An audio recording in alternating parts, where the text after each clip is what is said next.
nisy vavao nivoakanay moa tamin'ny herinandro iny a le hoe manohana an'ilay fanavaozana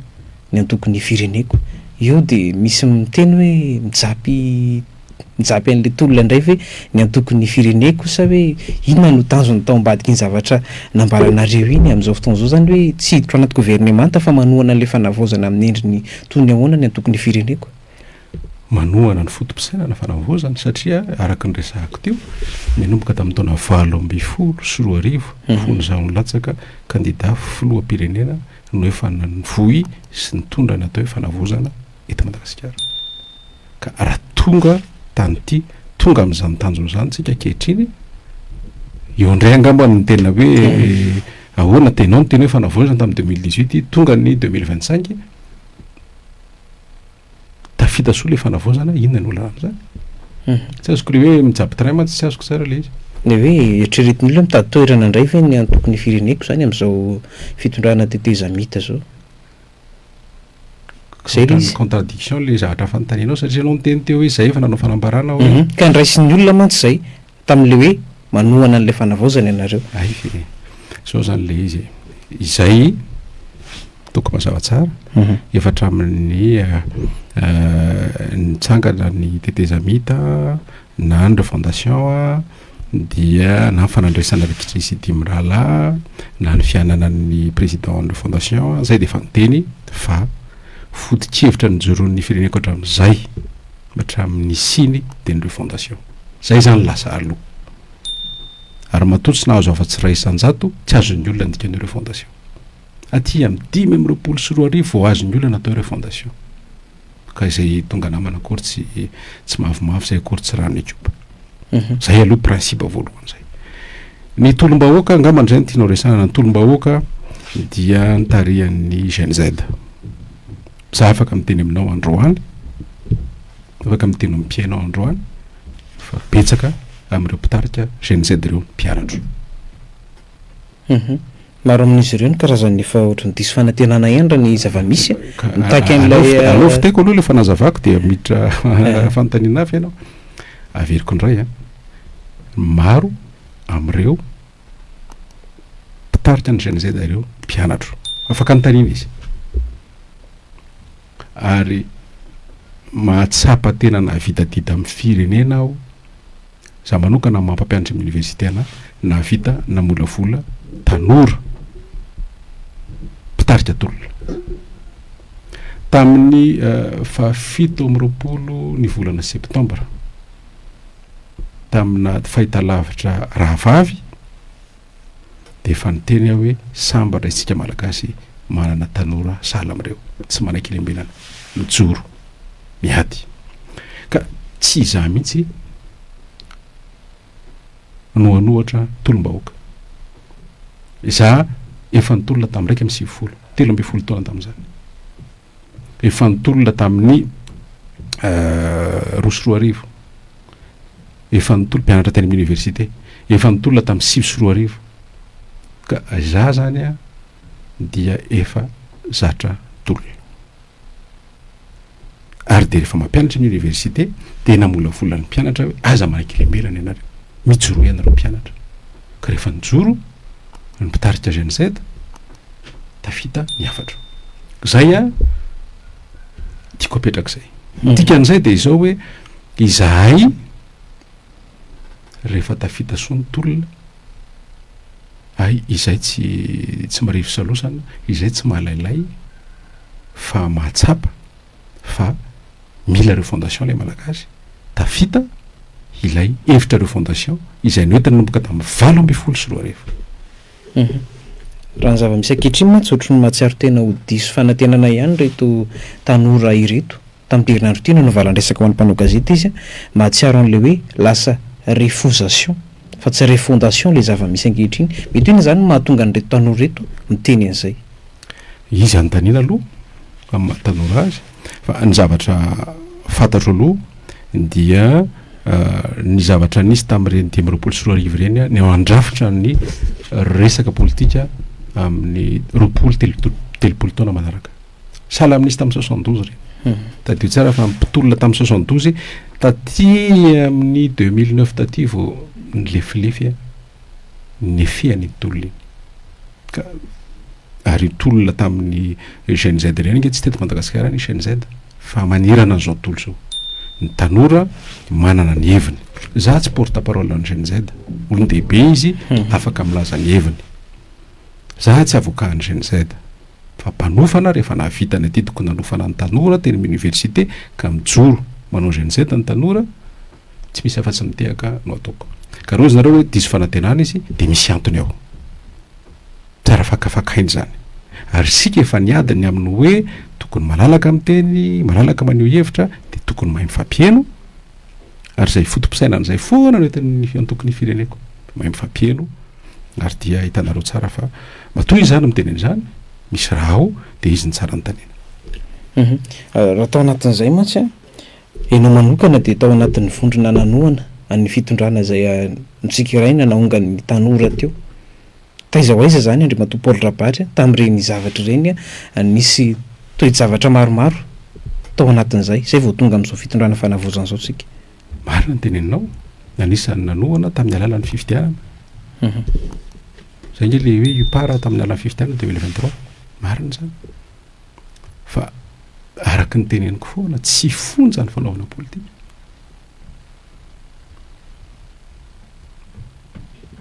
nandeha ny zavatra maro samihafa raha nisy zavatra ny tenenina dia natao ny pitsipitsihana tany am-pitondra tamin'izany fotoana zany fa hitanareo tsara tsy tompona ndraikitra tao anatin'ny fitondrana iny na ny antokony fireneko na ny tenako manokana na chef de service ary tsy nataoko tsy lany tamin'ny antoko iromara mpikambana misy anay zay zao manana maire zay zao tsy nanana député zay zao tsy manana député iromara tsy manana député upar fa nanana maire zay lany amin'ny toko ny fireneko atao anatin'le manohanareo tsy nitady mihitsy hoe sa hoe tsy nandray an'le toerana tsy an'ilay izy ny olona mantsy de ve resaka hoe seza foana mihitsy ny seza efa teo ministra teo efa ndresaka an'izany tsika nisy tao ary efa nyteny fa tsy nieritreritra ny verina ministra ny fampianarana antsony satria efa niatrika fifidianana filoham-pirenena iza manokana zay fa izany tsy miteny fa tsy hoe rehefa tsy zany no tsy manana ambition de tsy misy olona mihitsy ny fireneko fa manana olona ny fireneko afaka omena andraikitra sy toerana raha izany resaka toerana zany fa ny tenako aloha de tsy manana ambition afa-tsy ambition an'ilay firenena raha ohatra misy ambition hafa dia amin'ny fotoana tokony mamety azy milaza an'izay ambition zay fa hatreto aloha tsy zany aloha ny resakatsika zany zay zany tsy mahazakazaka toerana diso ny feritreretan'ny olona ary profony zany ny zavatra misy le izy tsy resaka kabary tsy resaka fampanantenana fa zavatra nisy zavatra nisy de tsy nandray andraikitra teo amin'ny fitondrana nisy iny zay nanoana ary mazava tsara ny antony nanoananay ny antony nanoananay de tsotra hoe rehefa misy fifidianana de alao mandray anjara amin'ny fifidianana fa fifidianana de natao anomezana fitenenana ny vahoaka zay mazava zay de nanao an'izay zay naka ny nanoana zay fa izay tapitra teo amin'ny fanoanana ny adidinay tamin'ny fifidianana satria veriko tsara fa izay tsy nanoana tsy tompona andraikitra tsisy tantana ministera tsy ka ina moa tadavinao andraikitra amin'ilay raharaha rehefa nilatsaka indray ny be ny tanàna de nanoana ny be ny tanàna kehitrindry zay rehefa nahita ny programma fa izay zany tsy membre cabinet ny be ny tanàna tsy ao anaty azonao ve tiako resa ntsika malagasy mantsy mandray anjara ny fifidianana zany nareo fa tsy mitady an'le toerana ka aminay fifidianana ihany tokony tokony azona tamin'ny alalan'ny fanohanana teo tamin'ny alalan'ny fanohanana ka fa aminay ny fifidianana tokony azona toerana de ny toerana nytadavinay de am'le hoe fanorenana ifotony zay fotom-pisainana de nilatsaka nandatsaka candidat maire zay de resantsika teto hoe zany tamin'ny farana hoe firy ny maire nareo firy de nalany zay aloha misy maire misy conseil municipal izay tonga de eto Antananarivo zany amin'ny solitena hoe reo zany le olona ny fireneko fa tsy azo ny olona mantsy de zao amin'ilay politika mantsy mila ndrany koa izay foana le izy hoe rehefa manohana de ny dikan'izay tsy maintsy hiditra anaty gouvernemanta de izara se zao za tena faly mihitsy rehefa nyteny ny président de fondation hoe ny atao hoe feuille de route tsy fizarana seza marina ny teneny ny fanohanana tsy nidika mihitsy fa mila seza tambiny fa ny fanohanana de fotompikevitra fa nidika an'izay koa zany de zao izay koa zany tsy tompona ndraikitra tapitra eo amin'le fanohanana satria teo ny misy safidy tsy maintsy natao ohatrany hoe ireo zany misy safidy sakafotsika andro ny atoandro de misy safidy de ny safidy iny natao ny safidy andro ny atoandro tsy voatery rapitsondray de tsy maintsy fisafidy an'iny ndray ianao raha tsy zany de tsy hinana afa-tsy enombo sy anamamy foana isan'andro satria fa ny safidy enombo sy anamamy ny lokandroany de tsy mahazo ny safidy afa-tsony rapitsy fa tsy maintsy enombo sy anamamy raha afaka pitso afa-kery taona safidy tamin'ny 2023 iny tapitra tamin'ny 2023 nametraka an'le olona fa tsy miara-miasa na manolo-kevitra an'le olona tsy nataony tokony fireneko fe zany na de hoe tsy nahaka an'le toerana raha fa mipetraka hoe nandray anjara tamin'le fifidianana tamin'ny alalan'ny fanohanana mbola io ny be nytanana Antananarivo io zay nitohananareo zany mipetsaka ny tolo-kevitra rehefa manontany hevitra fa zay kosa aloha zay ny tsy azon'ny olona rehefa manohana fitondram-panjakana zany de rehefa manolo-kevitra tsy aty amin'ny radio sy télé tsy aty amin'ny Facebook manjary te ohatrany hoe de tsy manana lalana ahafahana miresaka amin'le mpitondra fanjakana mifandoro-kevitra fanazavana hevitra no ataontsika aty eto fa tsy eto no andeha hoe azao ny tokony ataon'ny mpitondra zao tsy izay le raha mbola izay de tsy ao anaty fitondrana ianao zany zay tsy azon'ny olona angamany fa izany tsy midika fa nitolo-kevitra de tsy maintsy tanteraha mpitondra ozy izy ny mpanjaka tamin'izany fotoana zany rahamponomelona ny teny hoe nareo mpanolo-tsainako meo daholo ny hevitra fa za ihany manapaka farany satria izy ny tompona andraikitra mitondra fanjakana no mitondra tompona andraikitra farany fa ny fanolorana hevitra tsy midika fa fanaratsiana na fanoasoasoana fa mitondra hevitra rehefa nitanina ny hevitra dia anjara mitondra no manapa-kevitra de afaka didy amin'ny fatana ny mpanolo-kevitra eo am'izay hoe fanovana toe-tsaina amin'ny fanaovana politika izay anisan'ny fanambarana to ihany ilay nambaran'ny filoam-pirenena filohan'ny fanavaozana ny repoblika makasika an'le hoe tondrozotra netreretin'ny olona izy hoe fizaran-tseza tondrozotra 9 raika amby 10 fizarana seza misy mouvance be deaibe tamin'ity zay no eritreretin'ny olona tamin'izay hoe fanavaozan'izay resaka tondrozotra ihany koa raha ny fahitan'Andriamatoa Paul Rabary mpitarika antoko politika ianao ao anatinareo zany le hoe tokony apetraka modely avokoa mba ho alain'ny sasany tahaka moa zany na de hoe samy manana fotokeviny ara miainga fa izy io fanavaozana io araka ny resantsika teo de aminay antokony fireneko ny fanavaozana de fanondrenana ifotany fanovana ny rafitra napetraka ny frantsay teto Madagasikara misy antony isika malagasy nitolona tamin'ny 2 nitolona tamin'ny 1 zay anisan'ny tolona tamin'izany komite mpianatra secondaire ny tenako tamin'izany nitolona tamin'ny 2 nitolona tamin'ny 7 ary zao ndray mitolona tamin'ny 5 tao anatin'ny 5 taona nahazonana ny fahaleovantena de nitolona indimitsika de tao anatin'ilay tolona nentsika de lay filohan'ny repoblika olombelona no noenjehana teny amin'ny kianjany 13 May tamin'ny 1 de Andriamatoa président Tsiranana no enjehana tamin'ny 27 Andriamatoa président Tsiranana tamin'ny 1 Andriamatoa président Ratsiraka tamin'ny 2 Andriamatoa président Ratsiraka tamin'ny 7 Andriamatoa président Ravalomanana tamin'ny 5 Andriamatoa président izy 12 ihany koa nampingana anareo fa tsy azo lazaina ho tolom-bahoaka iny etsika ny 79 député 73 député iny resaka hafa iny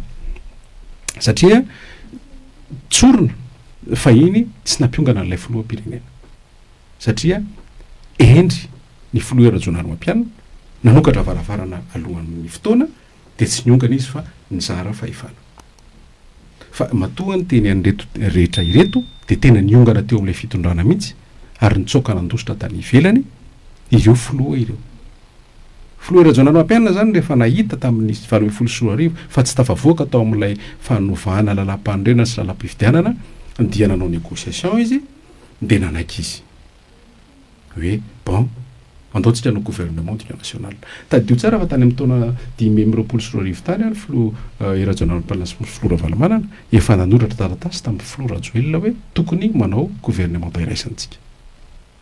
zegny ny tantara nisy teto hoe apatsahiviko fandrandray mantsika oetika fanapo de tsy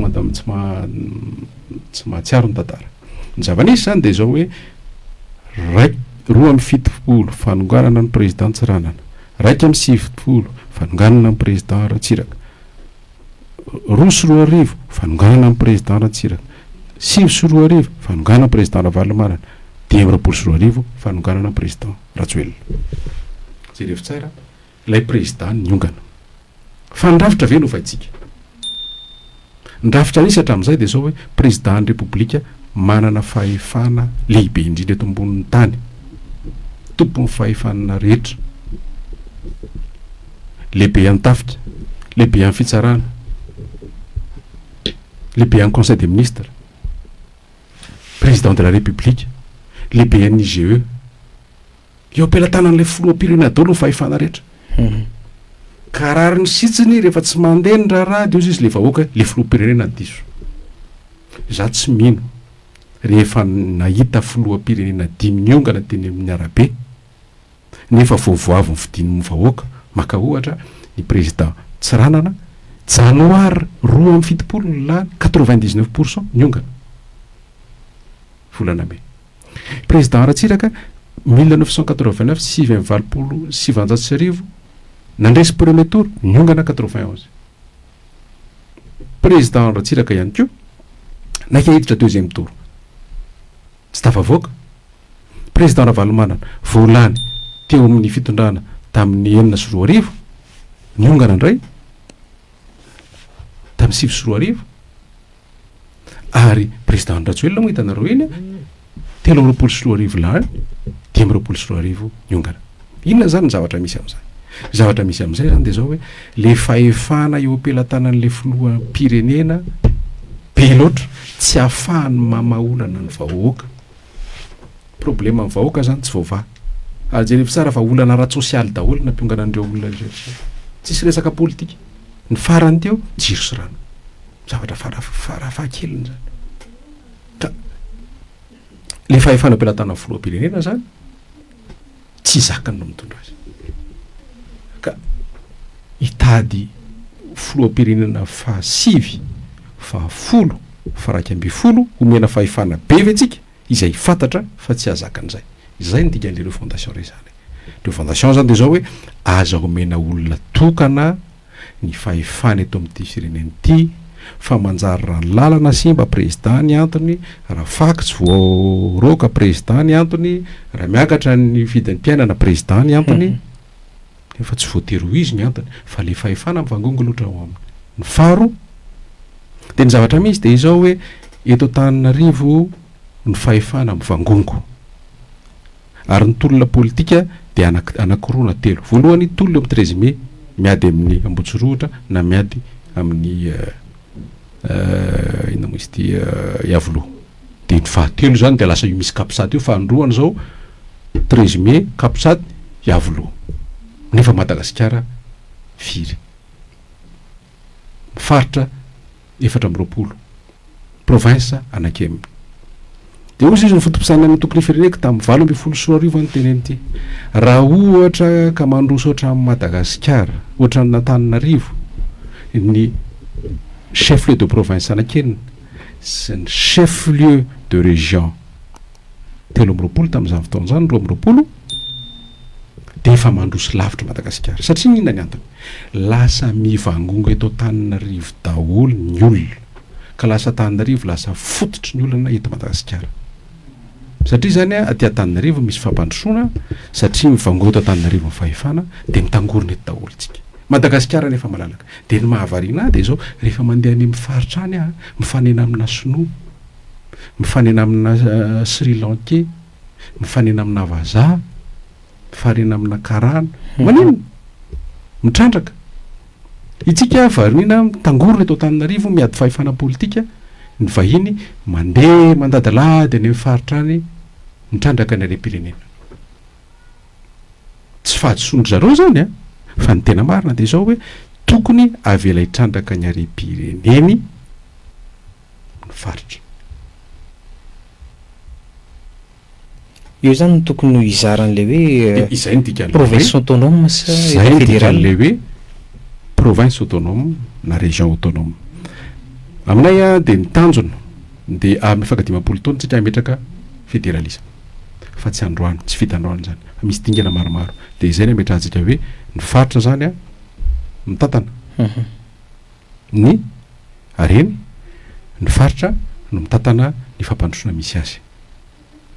de tsy miera amina tanina rivotsony ny faritra ka raha hitrandrakintsika ohatra ny base tuliara zay novaina ny anarany de ho hitantsika hoe ho atao le base tuliara sa tsy hovaina fa sa tsy ho atao fa tam'izany fotoana zany de hoe tsy manaiky amin'ny base tuliara za tsy any am'le hoe manaiky na tsy manaiky amin'ny base tuliara no problème fa amiko de hoe ny faritra atsimo andrefana ny province tuliara no tokony mahazo tombony amin'ny fitrandrahana rehetra ao atuliara. Zay mantsy a voafaritra anatin'ny lalam-panorenana ty repoblika faefatra ty a ilay hoe fizakantena isam-paritra fitsinjaram-pahefana fitsinjaram-pahefana fa tsy miatra le izy tsy mitovy ny fitsinjaram-pahefana sy ny fizakantena isam-paritra. Zay za mantsy mampianatra de ampianariko mpianatra izy sao ataoko hoe misy zao na zavako mpianatra misy akivy izy toa roapolo mpianatra de atsoko ny délégué ty misy vola rahetsy zarao io vola rahetsy io meko n'le délégué le vola zay sitrapony zarany azy zay natao hoe décentralisation fitsinjaram-pahefana. Ny atao hoe région autonome na province autonome ary ny tanjona ho an'ny fédéralisme afaka dimapolo taona de zaraiky mitovy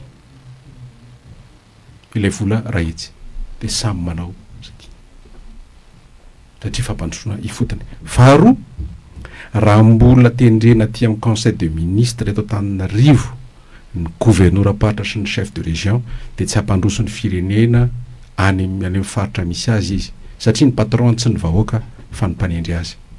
Patron ministre ngeny ny président de république zany hoe lasa solotena mpanjakana sy solotena ny fanjakana fohy be any amin'ilay faritra misy azy ny gouverneur sy ny chef de région fa tsy olona mpandroso ny faritra samihafa zany. Raha ohatra mbola draine ny DRS ny directeur régional ny éducation nationale directeur régional la santé mbola ministère manendry azy tsy tafavoaka. Izay mantsy atao hoe régionalisation na région autonome sy province autonome sy ny atao hoe décentralisation tsy mitovy. Ny atao hoe décentralisation de fahefana ety ampelantanan'ny fanjakana fohy be no aparitadritany arak'izay mahafinaritra azy ka misy faritra tsy andalovany mihitsy maka ohatra misy faritra tsy nandalovana président na république zany mihitsy efa firy taona zay melaky Vondrozo raha tsy fifidianana Kongo Befotaka Morafeny be Antsalova fa misy faritra vao marary kely de tonga le filoha de zay le hoe fahefana eo ampelantanana le filoham-pirenena de lasa migérer ny tantana an'le mamaka fotsiny izy fa ny tokony ho izy de zao filoham-pirenena dia mijanona ho ray aman-dreny mpandamina ny gouvernementa avela miasa fa izao ny faritra mahazaka ny terany. Zany hoe ny faritra ny tena tokony hanana fahefana lehibe indrindra raha mitamby hita Antananarivo ireo zany rehefa tena miatra izy izay le izy fa hoe misy fahefana izay tsy afaka alefany amin'ny faritra zay natao hoe pouvoir régalien zany fanapahan-kevitra maka ohatra fitsarana maka ohatra ny diplomatie maka ohatra ny tafitra zany a tsy afaka aparitadritaka zany fa misy rafitra anankiray misy fa misy fahefana izay tokony any ampotony no mandeha ohatra ahoana moa ny ahafantaran'ny ministère ety Antananarivo ny contrôle ny permis de pêche na permis d'exploitation na crabe any amin'ny faritra lavitra de misy zany ministère efa nataoko tamin'ny propagande ny 2018 inga zany averiko eto indray tsy mihoatra ministera folo ohatrany tamin'ny andro tsy mandrava ministera eto Madagasikara fa ny ambiny de alefa ny faritra daholo zany hoe le ministera zany misy fa mifaritra no mitantana azy de tonga zany dia mandray andraikitra avy hatrany ny gouverneur-paritra zay fidininy vahoaka fa tsy teny intsony ny gouverneur-paritra hoe voaraiko zay de hoentiko any amin'ny filoham-pirenena ny Antananarivo. Eo amin'ny makasika an'izay zany any amin'le hoe fampizakan-tena ny faritra mety ho vitantsika ve zany raha zava-misy eto Madagasikara zao état fédéral ohatra efa ndraisakintsika hoe tsy hanao état fédéral isika alao tsy disona le zavatra resahany tsisy resaka état fédéral fa province ou région autonome. État fédéral afaka 10 taona misy étape be fa androany aloha marina ny teneninao tsy vitantsika izany fa 10 taona tsika tsy nanao an'izay de io zava-miseho io foana voalohany le fahefana eo am-pelantanan'olo tokana mazefatra ary eto Antananarivo le izy mazefatra de tsy hita le fampandrosoana nefa Madagasikara ray manontolo no mihetsika fototry ny crise zany fototry le olana miverimberina zay natao zay aminay natao hoe refondation raha tena hanao refondation mariny tsika dia amin'ny matoky politika anay zay manana friana libéral de tsotrany anay aza omena fahefana lehibe tsony président de république fa aloha izy ho président ray aman-dreny aloha ny gouvernement tamiasa izay tendreny ny député zay ma régime parlementaire azy ka rehefa misy zavatra manahirana de afaka soloany député avy hatrany ny prime ministre ka tsy andeha mila hidina an-dalambe intsony no manala filoham-pirenena satria tsy misy antony hidina an-dalambe intsony fa raha mahita problème ny député isaky ny faritra de miteny amin'ny gouvernement izy faharoa zava-dehibe mbola tsy nataotsika ity de hoe aleo ny gouverneur-paritra omena fahefana afahany mitantana faritra ary fidiny vahoaka mivantana izy de manapa-kevitra miaraka amin'ny vahoaka ny fampandrosoana tiany izy ka raha anao base tuliara auxiliaire ka omeny le alalana ny base tuliara auxiliaire andraikiny zany fa ny olana aty Antananarivo manome alalana le base tuliara any tuliara tsy manaiky le base tuliara io no olantsika zao epita amin'ireo hevitra fanavaozana ny makasika ny lalam-pifidianana ihany koa teo ny anisan'ny hoe tsy kiraina foana hatramin'izay ty rafitra mpiarakarany fifidianana ity ny olona ny niova fa le rafitra tao sy le fomba fiasa tao tsy niova antoko politika ny antoko ny fireneko ray anjara amin'ny fifidianana angamba mety any amin'ny aorian'ny fanavaozana any raha ny fahitanareo toy ny ahoana ny fanavaozana ny io lalam-pifidianana io sy ny fomba firafitra ilay voamera mpiarakarany fifidianana zay aloha de amin'ny matoko politika anay mandray anjara amin'ny fifidianana foana zay na mifantana na akolaka tsy tiana hevitra kory zany hoe andray anjara fisy andray anjara amin'ny matoko politika anay tsy maintsy mandray anjara zay fa indray ny zaka sy ny foto-kevitra de any amin'ny mairie fa miakatrakatra kely ary efa nandray anjara tamina fifidianana filoham-pirenena ny tenako zany hoe tsy amin'izany intsony zany ny fanontaniana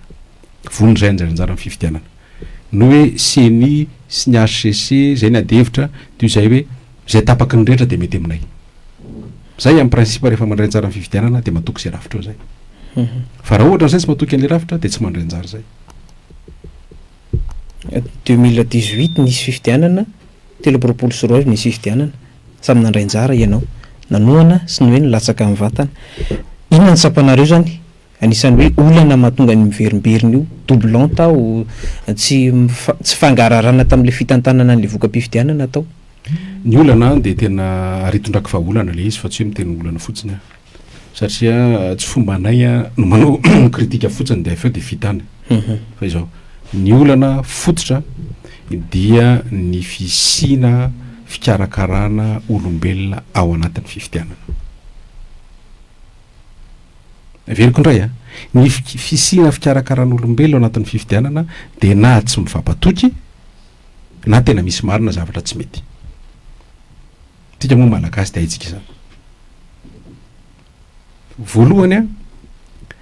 tokony apetraka fa olana zany metiko ny atao hoe digitalisation de l'état civil ary zany noetiko tamin'ny 2018 hoe menomboka voateraka ny ankizy manerana nosy ary possible zany efa niteneniko zany tamin'ny 2018 tamin'ny propagande de ataona atao hoe apetraka natao hoe fiche d'état civil individuel national. Vo teraka zany ilay izy isaky ny commune na isaky ny fokotany tsy maninona de ametrahana panneau solaire voalohany zay hitako tao ministère fanabeazam-pirenena mantsy ny efficacité an'ilay de ametrahana tablety na ordinateur de isaky ny teraka ny olona de atsofoka ao momba azy de zay foana teo ny fitadiavana nyty atao ty hoe certificat de résidence acte de naissance rehefa manana niny ianao dia iny no entina rehefa mifindra-monina ianao de enregistrena fotsiny hoe tonga za zao ny alatany be fotaka de mifindra etsy ambositra de tonga amin'ny commune ambositra de mifindra eto am'izay de ampidirina le données de efa mifindra automatika le izy voalohany tsy manao anty refonte élection liste électorale de ingany mapro tonga ny olona problème hoe liste électorale atao refonte tsy tafiditra doublon satria manina satria tsika tsy manana registre unique de l'état civil raha mbola tsy manana registre unique de l'état civil itsika de eto foana na tsy fampatoky na tena misy manao hafahafa ao de ny azany vaholana netiko tsy andehan'ny médecine nizy asiza hoe azo tokisina veranina manao zavatra tsy mety veranina fa tsotra efa am'izao taona 5 zao possible zany maka ohatra itsika rehetrarehetra misoratra amin'ny Facebook io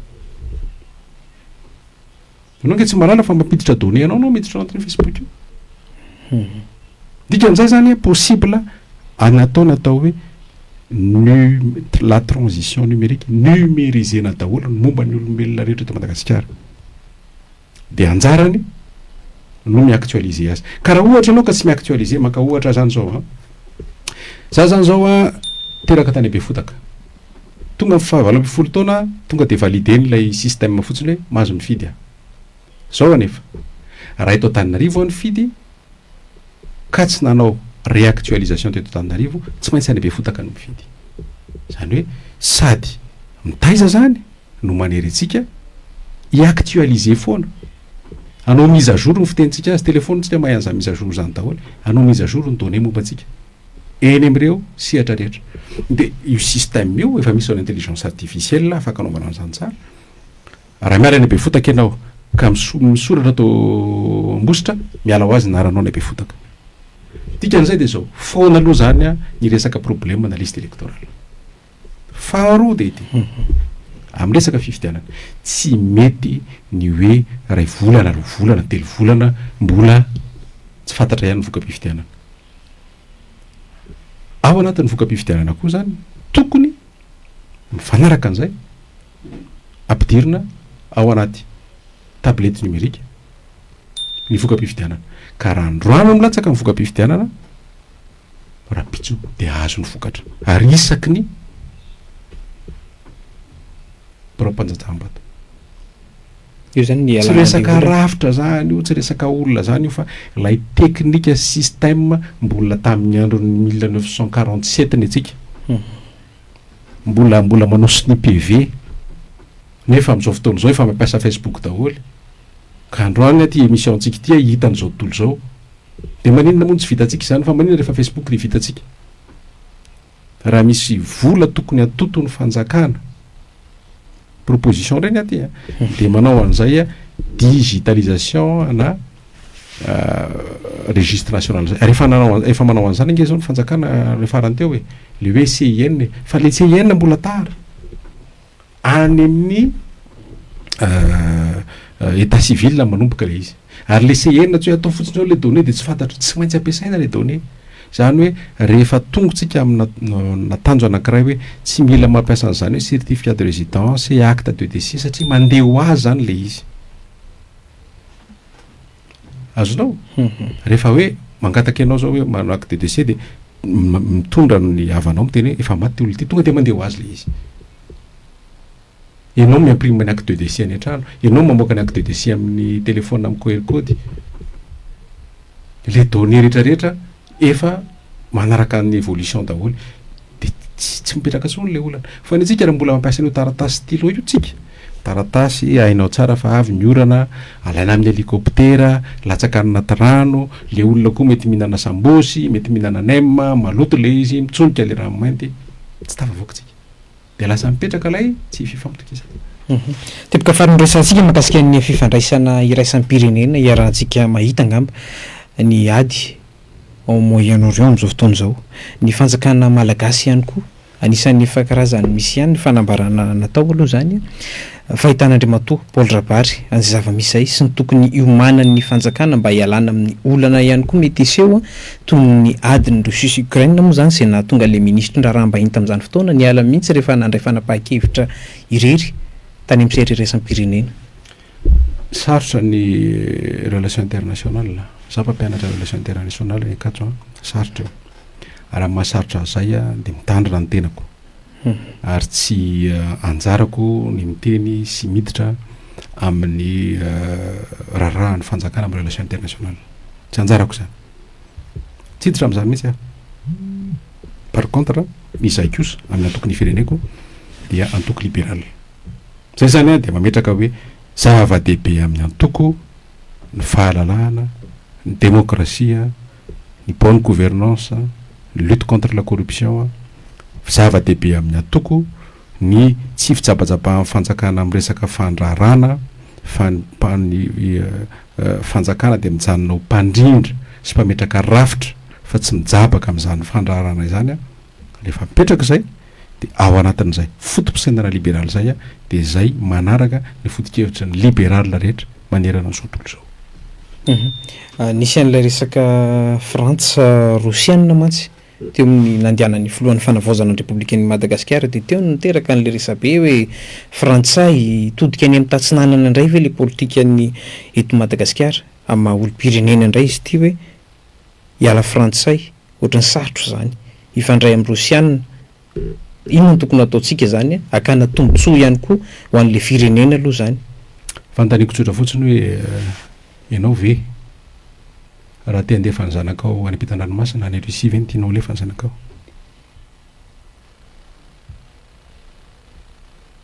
amin'ny olo-pirenena ny tenako an'izany